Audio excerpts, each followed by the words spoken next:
છે ને તે બા સાથે બહુ એ થાય છે ઝઘડો.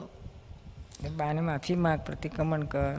કરું પણ પછી છે ને તે બા કહે ને એ પ્રમાણે કામ કરું ને તો પછી કંઈ પણ લાવીને ઝઘડો ચાલુ કરી જ દે.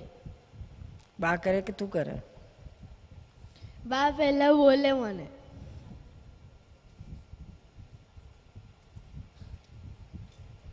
બા પહેલાં બોલે? હું બા કે તે બધું કામ કરું ને પછી સહેજ પણ આમ તેમ કંઈ આમ થયું હોય ને પાછા બા બોલવાનું ચાલુ કરી દે. એટલે આપણે સમજી જવાનું કે આ બાની રેકડ વાગવાની જ છે, ગમે એટલું કરો તોય આપણે એને સ્વીકારી લેવાનું. બોલે છે બાની તે બાની આવી ટેવ છે, આ ઉંમરે બાકી ચેન્જ થાય એવું નથી. એટલે આપણે સમજી જવાનું, બા જોડે આપણે દ્વેષ નહીં કરવાનો, આપણે પ્રતિક્રમણ કર્યા જ રાખવાના. શું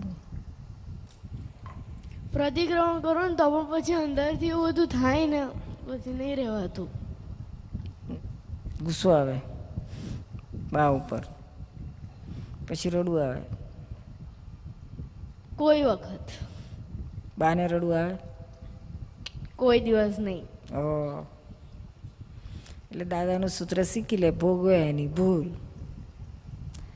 આપણી ભૂલ છે માટે આપણે ભોગવીએ છીએ. ગયા ભાવમાં બાજુ કંઈક કર્યું હશે, હેરાન કરે છે, તો અત્યારે બા આપણને કહે છે, જાય છે ને.